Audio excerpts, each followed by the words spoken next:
You're watching or listening to Who Review Extra, and in this edition we are going to be talking about Doctor Who Am I, so you don't have to. Hi, I'm JR. Hi, I'm Matt. Hi, I'm John. And I'm Simon. And so this film that's been on the cards for 2 or 3 years now, I suppose. In fact, probably longer, because I'm guessing most of it was filmed around 2015. It must be. It was the 2 conventions in 2015, wasn't it? So it's been on the cards for quite some time. And finally it's arrived. And it's done the indie sort of film festival circuit. It's still doing the indie film festival circuit. It's been released into pictures by, it's Kaleidoscope, isn't it? Mm-hmm. Yeah, Kaleidoscope. And finally the Blu-ray has arrived too. So we've all watched it, and now time to give some opinions, I guess.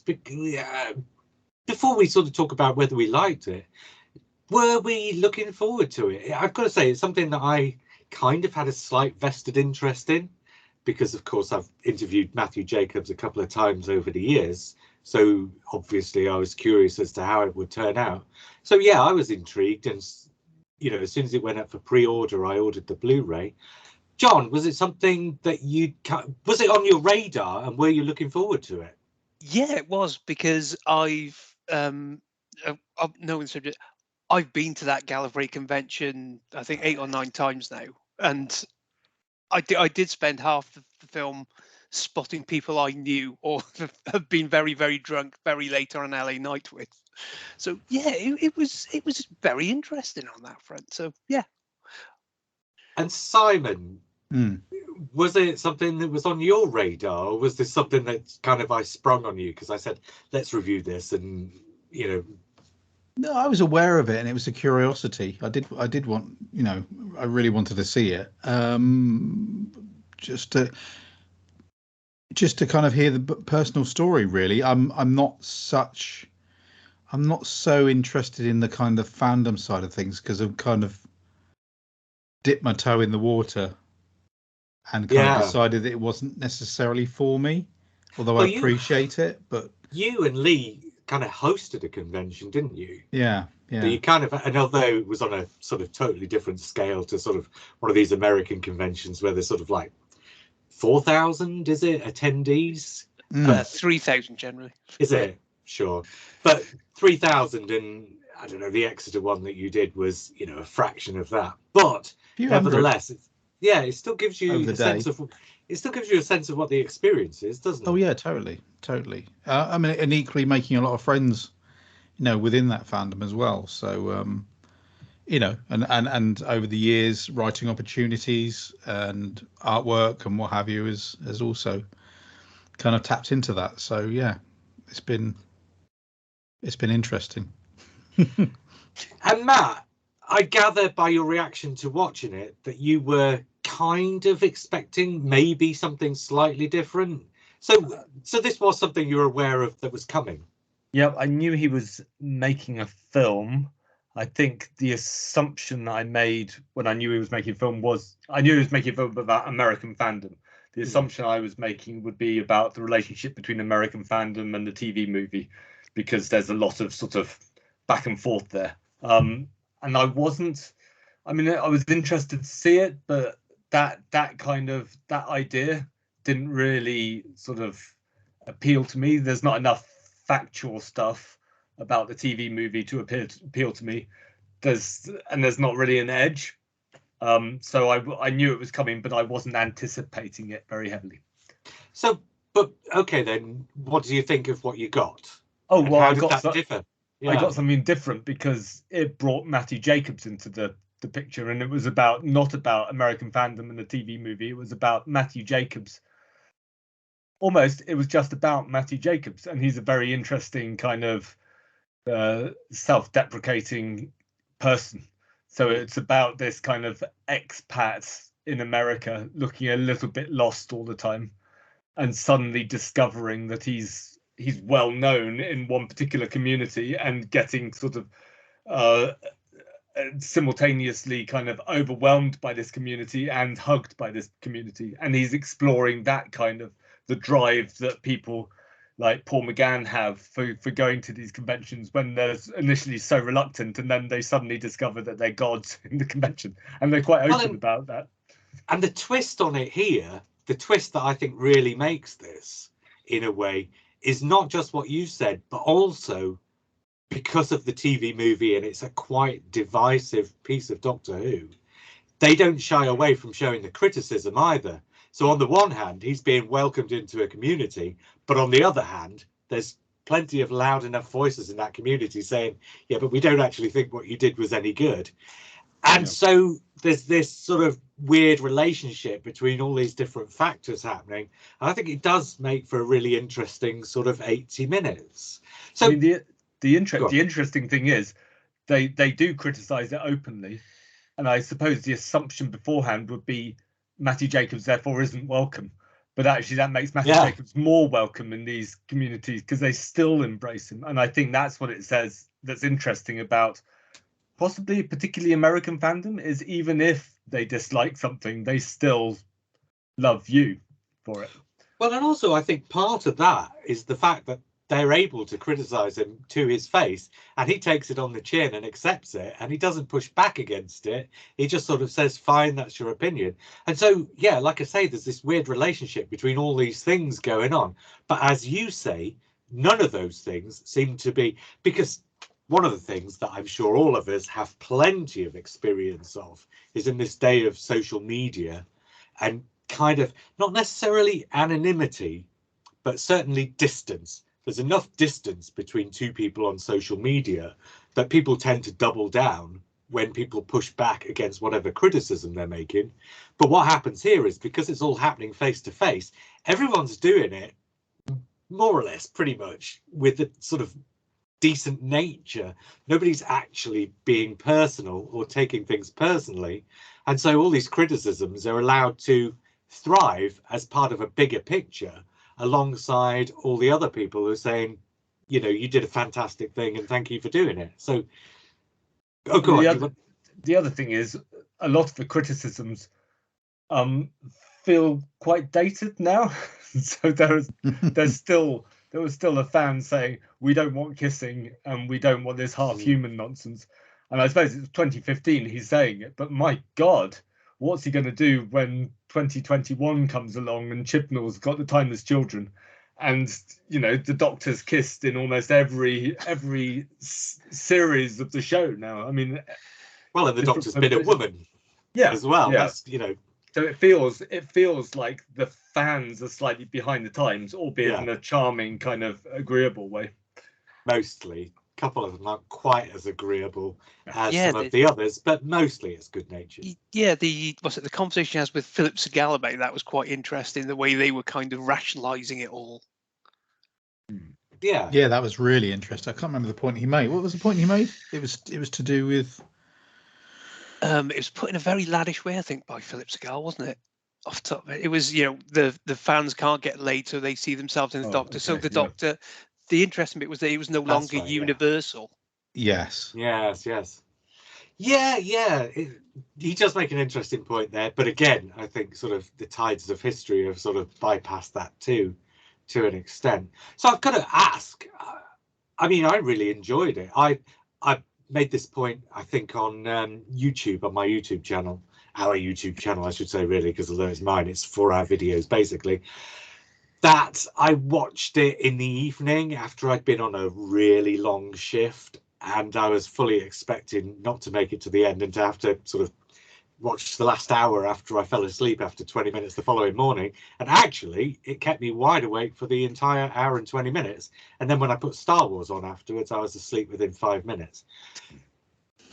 And even I've said this before, even the best of things can put me to sleep if I'm that tired. So this kept me wide awake and absolutely glued to the screen. So I don't think that's necessarily a sort of rationalization of its quality, so much as just that's a description of the effect it had. But yes, I did really enjoy it. I really enjoyed the story. I especially enjoyed watching Matthew Jacobs go through it. It's like a little boy in a grown-up's body for most of it, I think. I'm curious as to who suggested it. I can't remember if they said at the start of the movie, but his assistant director, and essentially I think she's the main director of it, Vanessa, and I don't know how you pronounce it, let's say Vanessa Ewell. I get the impression she perhaps suggested to him before they started, why don't we capture this on film? And then it probably grew out of that to become something more than they'd originally planned. And now it's become this movie that I think stands apart from its subject matter, and that people who are not interested in Doctor Who could probably watch, because I think it's kind of got a universal subject matter, which is just fandom and the way fandom relates to the people who are creating the thing that they're fans of. So I enjoyed it. We'll go back to those subjects in a minute. John, did you like it? Yeah, I did, because it goes in with an open-minded point of view of it all. Because I know it's almost like the guys who don't do conventions for years, they go in with this sort of impression of fandom that they're all lunatics or or idiots. And there's something in McGann says in there which is yes they are there, but particularly at the American conventions there is genuinely such an outpouring of appreciation for them, and it did embrace the kind of general forms of creativity. The cosplayers, for instance, who, and I haven't been to Gallifrey, there are some magnificent cosplayers at Gallifrey. It's professional stuff, level stuff. They could work on the show quite easily. They prepare most of the year for this, and it's as you said, it's kind of healing something in them. The comparison to religion, I think, is kind of valid there. It does kind of heal some sort of void in the lives. It feels it's something that resonates. So I really like that aspect of it. There's no it kind of reminded me of Trekkies, but with a bit more charm. And a bit more homespun in a way. Yes, because it's Doctor Who, and despite the sort of, as you say, the fact that they've put all this effort into their costumes, there's something a bit more homespun just about the idea in a way.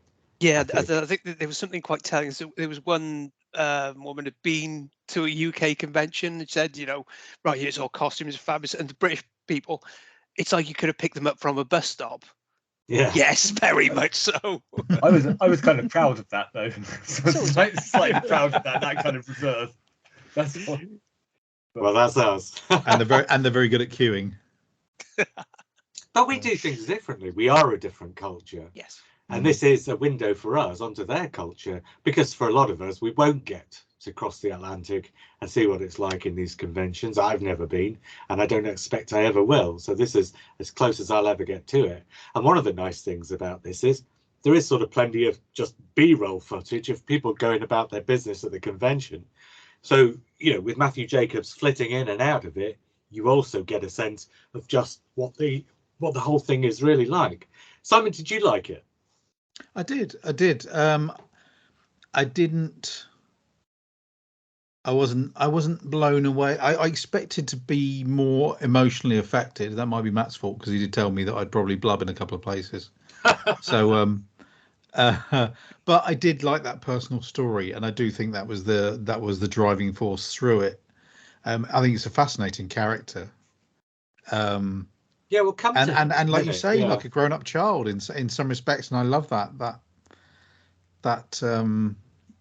impishness that Philip Segal mentioned was there. Even if Matthew Jacobs couldn't quite see that himself, you do see it, especially when he starts coming up with all these little ideas of what they could do. And but yeah, there are a couple of occasions when you could tell he hadn't actually seen an awful lot of Doctor Who in the time since. No, that's right. I mean, I entered into the film with that kind of feeling that, why is it centering on American fans? Why can't it do both sides of the Atlantic? Stupidly missing the elephant in the room, which is that we're talking about the TV movie. The whole fact that this movie was created to introduce Doctor Who to the American audience. And I don't know to what degree. That's just where he was. Yeah, maybe so. And at first, I caught myself having that kind of British possessiveness, which is, well, it's British, so why aren't they talking to the British fans? And I'm kind of glad they didn't, because I think there's a kind of purity to the American fandom, in that they haven't got that their possession of the program is purely their love for it, as opposed to having some kind of nationalistic attachment to it. I mean, it's something that we should be proud of. I mean, I heard somebody saying the other day, our two greatest exports are art and creativity in the UK, and I've always thought that. I've always thought that about the music and what have you, and especially when you've got governments like we've got at the moment, where they just completely don't understand these things.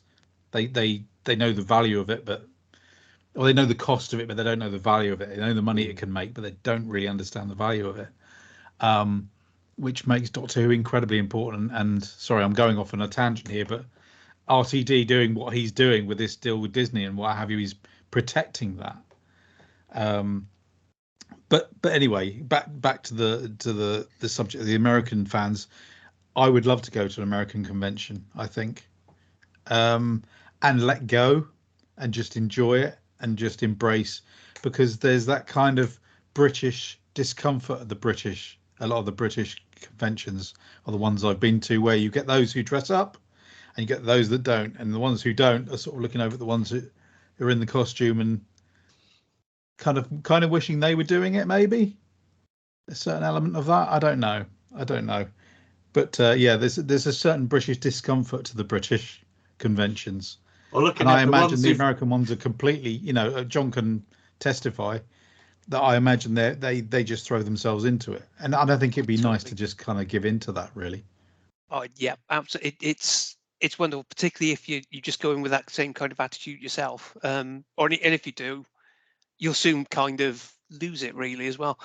I think the thing with American fandom as well, the important thing is with Doctor Who, as British fans, it's kind of there for us. We don't kind of have to hunt it out. It's all, it's the exception, that the Wilderness, it's always been there on BBC One.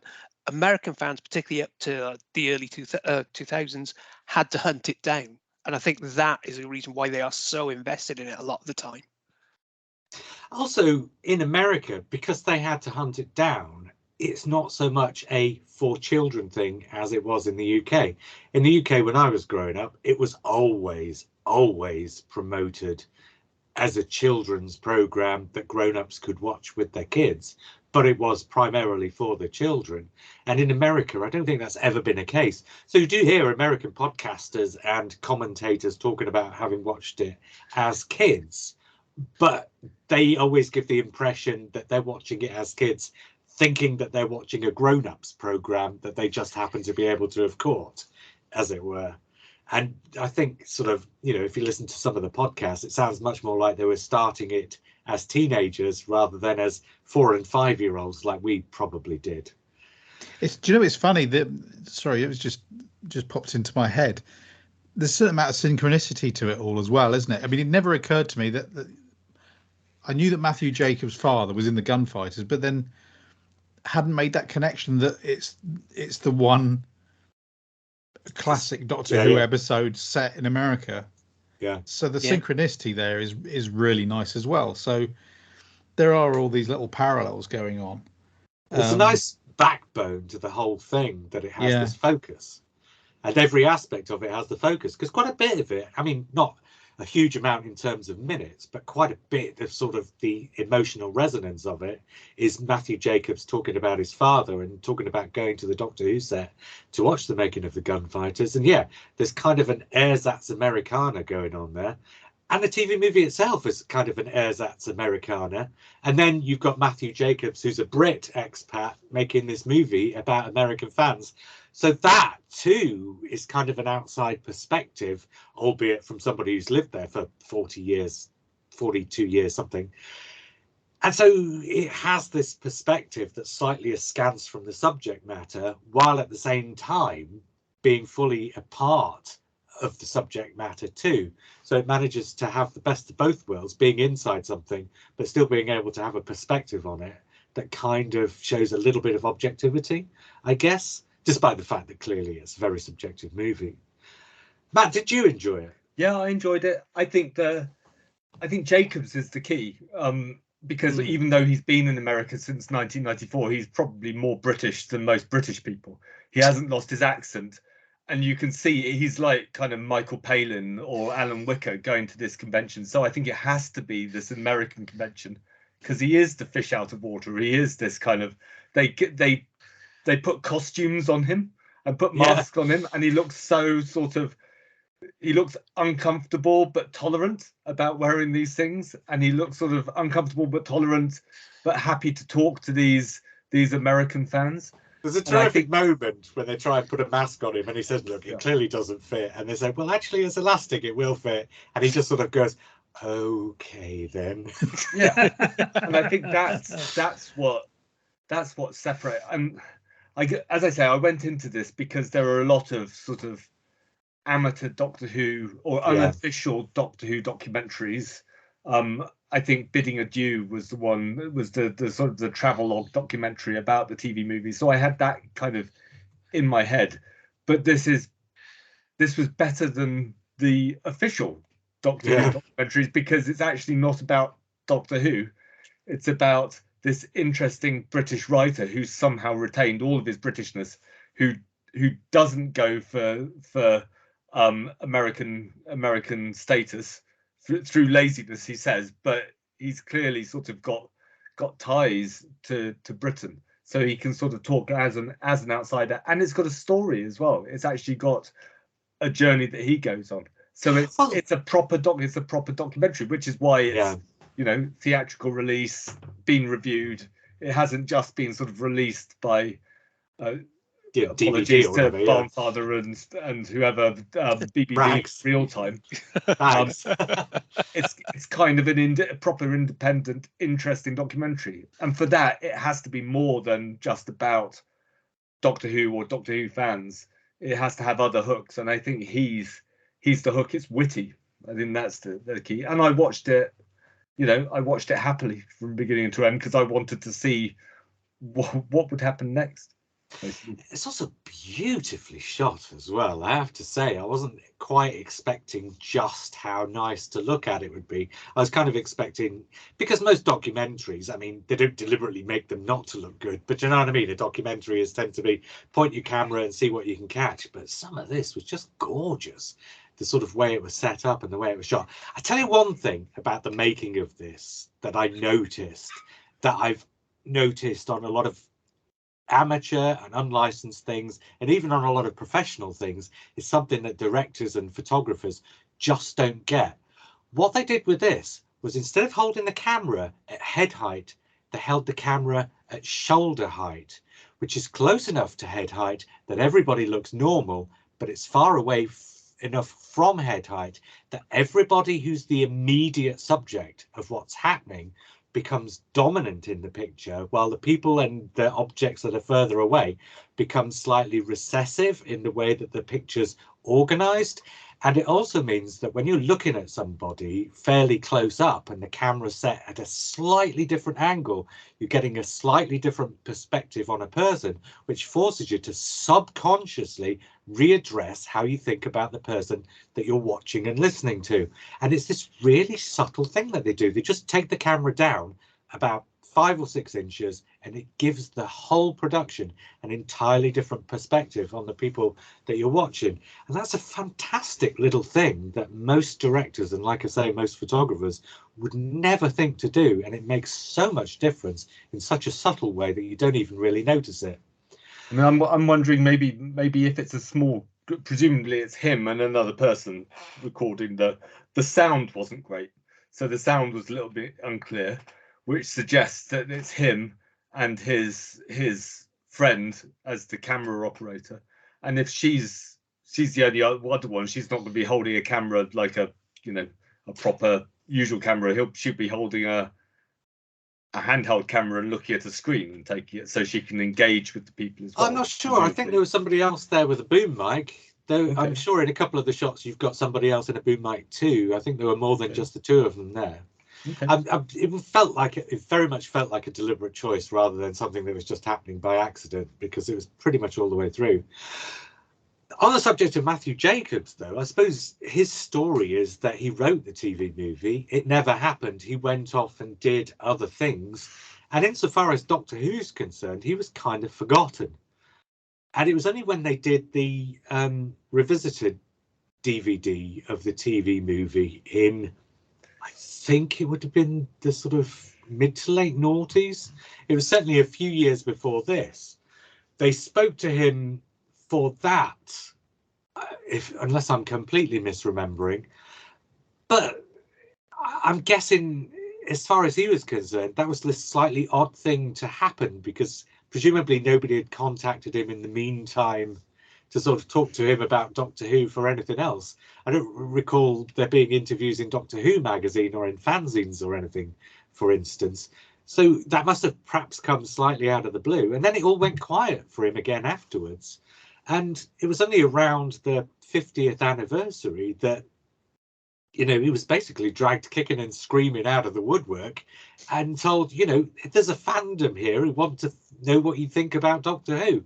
And so, in a way, this is not just somebody who had written Doctor Who finding out what fans think of it, but this is also the story of somebody who has an indelible association with a massive property and yet has been forgotten by that property. And it's like he's been brought back into the fold. It's like you sometimes see with companions, and like you say, with like Paul McGann, who's not been to a convention, but it's more than just having been to a convention. This is Matthew Jacobs being brought into the fold of, you know, the creative side of Doctor Who as a whole. It's not just conventions, but it's just the whole. There are people who are interested in what you have to say, whether that's in conventions or, you know, videoed interviews or, you know, interviews in print or prose or whatever. He's been brought out of the woodwork here, and kind of that's part of the story of what happens with him. It does. You do feel like he's kept Doctor Who at arm's length for quite a while, and But not deliberately. That's a No, but it's almost like, you know, he's been doing that, and then by sort of 4/5 of the way through the film, he's kind of pulled into a hug. If you see what I mean. Yeah, it's quite. It's almost a healing thing, because the gunfighters was kind of seemed to be a happy time for him in a quite difficult childhood. So, Yeah. so it's got that really sort. It brings it really nicely full circle on that. You know, the healing power of the Doctor and all that. But there's a slight pragmatism about him as well, because Yes, you say he went on to other things after Doctor Who. He went on to not do very much screen or television work after Doctor Who, maybe more independent work, and so he's sort of interested in funding and money. He's sort of, you get the feeling that he's kind of pulling strings to get money to make things out there. And there's a number of scenes of him marveling at how he's being paid, you know, $15, $20 for a signature, and he's not kind of moaning about that. He's just going, wow, this is amazing. And the other actors are quite open about, it's a good way of, like, you know, making money. He spent the 90s being pretty successful, working with like George Lucas and Disney and various other things like that. And then I think pretty much at the end of the 1990s, his career didn't exactly dry up, but certainly the big successes were behind him. And I know that in the sort of 20 teens, whatever we're calling them, he's been doing stuff that's been crowdfunded and things like that. He had a relationship with Bernard Rose, of course, who did Paper House and Candyman. In fact, Matthew Jacobs wrote Paper House for Bernard Rose. Apparently the two are very good friends, and they've been in each other's movies and stuff as well. Matthew Jacobs acts for Bernard Rose in some of his things that he's done lately, and I trying to think, but I think it goes both ways, and Bernard Rose might have acted for Matthew Jacobs too. Stuff that we never get to see on this side of the Atlantic, you know, small movies that probably do the independent circuit and maybe independent TV over there in the States. But yeah, I looked into it, and certainly that relationship's ongoing, and that's the kind of stuff that he and they have been up to. But you're right, it's a million miles away from the Young Indiana Jones Chronicles and, you know, various other things. I think Matthew Jacobs, his name's only on a handful of things, but I think he was one of those people who was in the story room as it were, a lot of the time, rather than having his name on the script. So I think on the Young Indiana Jones Chronicles, his name's on like maybe 3 scripts, but I think probably he worked on a couple of dozen or something. I don't know, anything more to bring to this? Do we want to talk about some of the fans that we got to see or anything like that? Well, I was going to say Paul Laura McGann was charming as ever, wasn't he? Paul McGann's little piece, that little chat he had. Reminded me a bit of the Peter Davison chat, wandering around in the countryside. John knows what I'm talking about. Yeah. From The Doctors, which was a DVD. Was crap. Yes. Yeah. Paul McGann was similarly honest, but he was a lot more forgiving at the same time, wasn't he? Yeah. Yeah, I mean the fans, as I say, were seemed like a very positive. Very much the same as the British fans in a lot of ways, as far as their background and their reasons for latching on to Doctor Who like they have. So it's interesting. You see all of these really colourful American fans, all fun, and then there's one shot of Jacobs sat next to, I think it's David Howe, looking a bit like a mortician, just looking obviously used to American conventions, but not absolutely not looking like an American at an American convention. And there's a great bit where he's sitting next to Andrew Cartmel for a couple of scenes, and you're thinking, well, there's Andrew Cartmel. We need to hear from him. And then you get a shot of the two of them saying hello, and then Matthew Jacobs turns to the camera and says, right, let's get the hell out of here. He's doing this. There are some deliberately and some obviously accidentally very funny moments.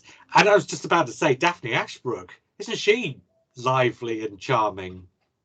She's hardly changed. Exactly, she's aged very well, but yeah, she's absolutely gorgeous, isn't she? And I mean I've that sat in next terms to her of on a convention panel. presence. Have you? Yeah. Oh yeah, she's better, even better in real life. Absolutely lovely. And Did you ever see the OC though? She's not so gorgeous in that. On the other hand, Eric Roberts has a moment in the movie where he looks like, I mean, he's basically a sort of a fluffy Dr. Dolittle, but he doesn't say anything interesting at all. No, but it was nice to see him. It's nice to see him, but it's probably one of the more boring interviews where he doesn't like add anything other than being Eric Roberts. But actually, one of the nice things about this is that because the focus is on Jacobs, you get all these cameos from all these other people, all these recognizable faces that we know, and they're important faces to us, but you never get too much of any of them. You always come back to Jacobs. And it's nice to get those little snippets with those other people, but I think it would have unbalanced it if you'd had too much more. Sorry, Simon, you're going to say. No, I was just going to say the only bit I wanted more of was the chat between Matthew Jacobs and Philip Segal. You got the impression he had like maybe 10 minutes. Yeah, because Segal is so busy. That was like meeting Spielberg for 10 minutes just to sort of. But I just love that bit where Philip said, and we made him half human, and it was like fist bump moment. Yeah, and it's like two men in a room who think, yeah, it's a really great idea. Let's do that. Yeah, fist bump, and it gets out there, and it's like everyone thinks it's the worst idea in the world. But, it's quite sobering, having been a fan in the 1990s. To find out that Matthew Jacobs honestly hadn't realised that it was the same as Spock. Yeah, because from that moment the Doctor was revealed to be half human. Everyone, the magazine, all of fandom, as far as I could tell, was saying, "Well, they just pinched it off Mr. Spock. That's just Mr. Spock," and it's carried on until oh yeah, of course. But did you ever? I asked him about it. And he did explain to me where the idea came from. And now this was 10 years ago, so I hope I'm not misremembering, but it was something along the lines of either his mother was half Jewish, and so there'd always been, so I don't know if that was it, but it was something along the lines of that. His mother he repeats that. That's what he says in the documentary, I think. Oh, does he? Yes. I think so, yeah.